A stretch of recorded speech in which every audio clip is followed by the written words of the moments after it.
Hi అండి. అందరికీ నమస్కారం. Welcome to my channel. ఈ వీడియోలో ఏపీ ఉద్యోగులకు మరియు పెన్షనర్ల ఆరోగ్య సమస్యలపై ప్రభుత్వం దృష్టి, తాజా కీలక నిర్ణయం విడుదల.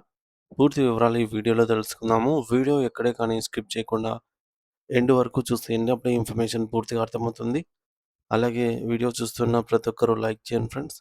ఈ వీడియోని తోటి ఉద్యోగ, పెన్షనర్ మిత్రులతో అయితే షేర్ చేయండి.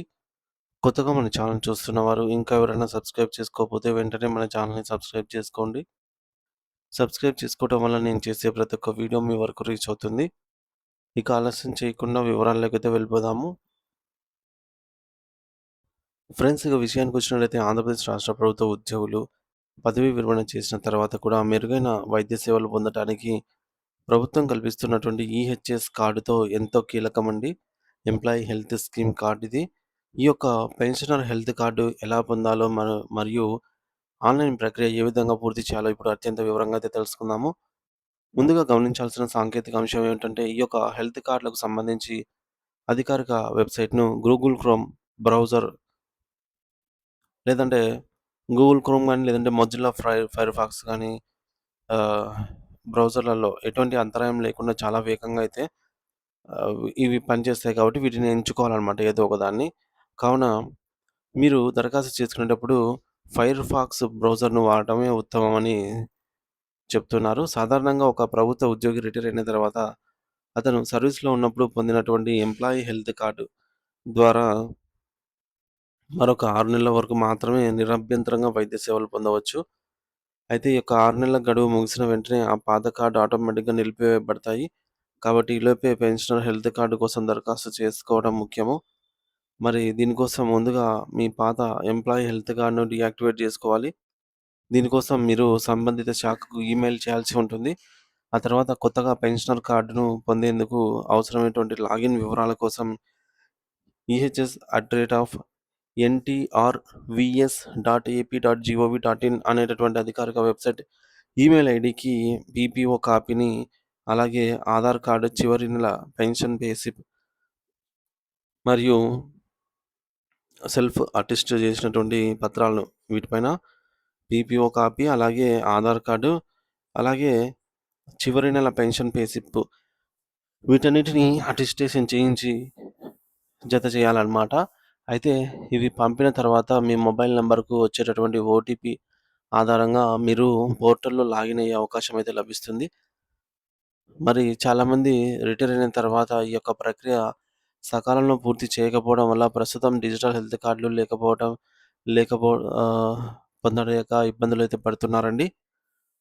సో, కాబట్టి రిజిస్ట్రేషన్ ప్రక్రియలో భాగంగా 2020వ సంవత్సరం కంటే ముందు రిటైర్ అయిన వారు తమ పీపీఓ ఐడీ ద్వారా, మరియు 2020 తర్వాత రిటైర్ అయిన వారు తమ సీఎఫ్ఎంఎస్ ఐడీ ద్వారా లాగిన్ అవ్వాలి. వెబ్‌సైట్ ఓపెన్ చేసిన తర్వాత ఫర్గాట్ పాస్వర్డ్ అనే పేజ్‌లో వెళ్ళి అక్కడ మీరు మీ ట్రెజరీ ఐడీ లేదా సీఎఫ్ఎంఎస్ ఐడీని నమోదు చేయాలి. తర్వాత సీఎఫ్ఎంఎస్ ఐడీ ఇచ్చేటప్పుడు పి అనే అక్షరాన్ని ముందు చేర్చాలండి. సీఎఫ్ఎంఎస్ ఐడీకి ముందు. ఆహ్, లాగిన్ టైప్ వద్ద పెన్షనర్ అని సెలెక్ట్ చేసుకొని క్యాప్చా కోడ్ ఎంటర్ చేసి మీ మొబైల్‌కి వచ్చే ఓటీపీని ధృవీకరించాలి. అయితే ఓటీపీ సక్సెస్‌ఫుల్ అయిన తర్వాత మీకు నచ్చినటువంటి కొత్త పాస్వర్డ్‌నైతే సెలెక్ట్ చేసుకోవచ్చు.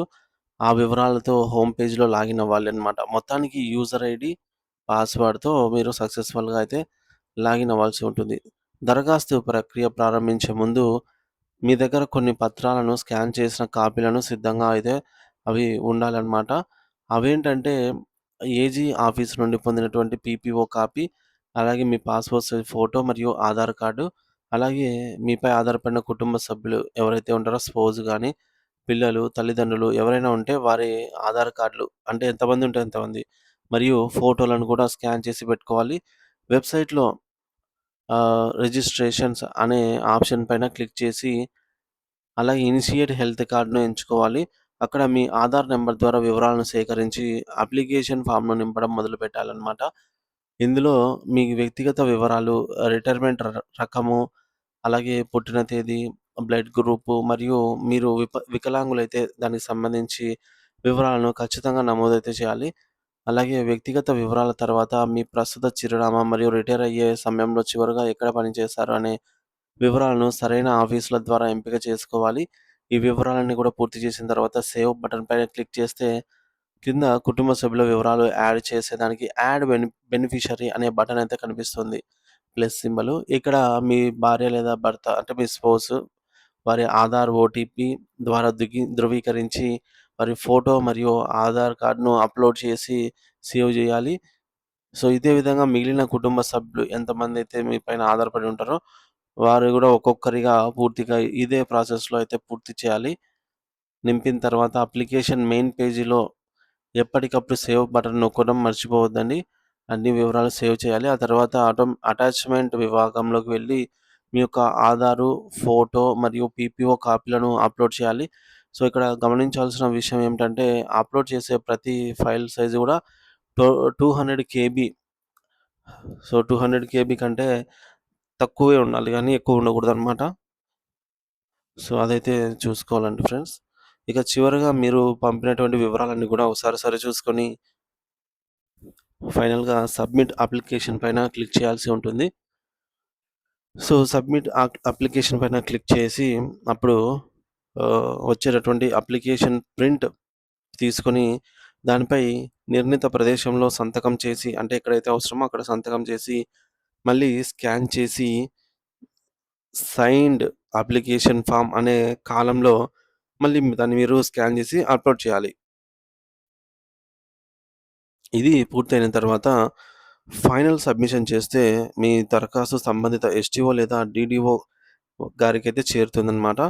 మరి వారి ఆమోదం మరియు డాక్టర్ ఎన్‌టిఆర్ వైద్య ఆరోగ్య సేవ ట్రస్ట్ పరిశీలన తర్వాత మీ హెల్త్ కార్డ్ అయితే మంజూరవుతుంది.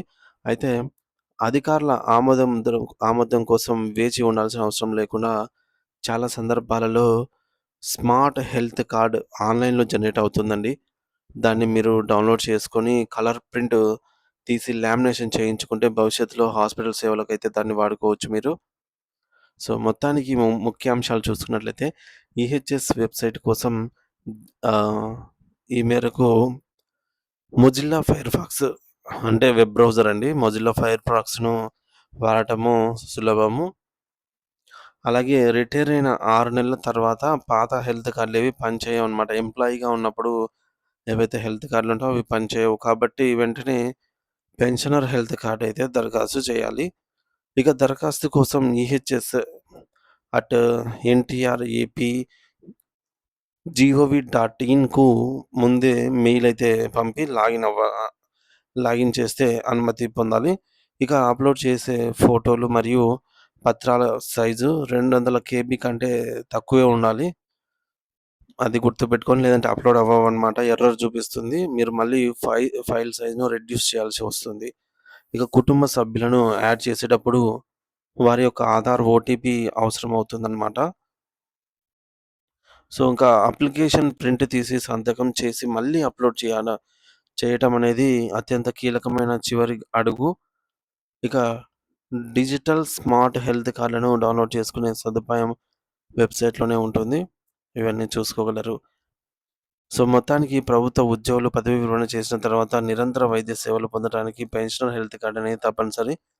ఈ కార్డు పొందే ప్రక్రియలో భాగంగా పాత కార్డ్‌ను డీయాక్టివేట్ చేయడము, కొత్తగా లాగిన్ ఐడీ పొందటము మరియు ఆన్‌లైన్‌లో పీపీఓ, ఆధార్ కార్డ్ వంటి పత్రాలతో దరఖాస్తు చేయడం వంటి దశలు ఉంటాయి. సో, కుటుంబ సభ్యుల వివరాలను కూడా ఓటీపీ ద్వారా ధృవీకరించి సంతకం చేసినటువంటి దరఖాస్తును అప్‌లోడ్ చేయడం ద్వారా స్మార్ట్ హెల్త్ కార్డ్‌ను అయితే పొందవచ్చు. ఎటువంటి ఆలస్యం చేయకుండా 6 నెలల గడువులోపే ఈ యొక్క ప్రక్రియను పూర్తి చేయడం వల్ల ఆహ్, వైద్యం కోసం అవసరమయ్యే ఖర్చును ఈ యొక్క భారీ ఉపశమనం పొందవచ్చనమాట. సో, ఇది ఫ్రెండ్స్ ప్రాసెస్ అనమాట.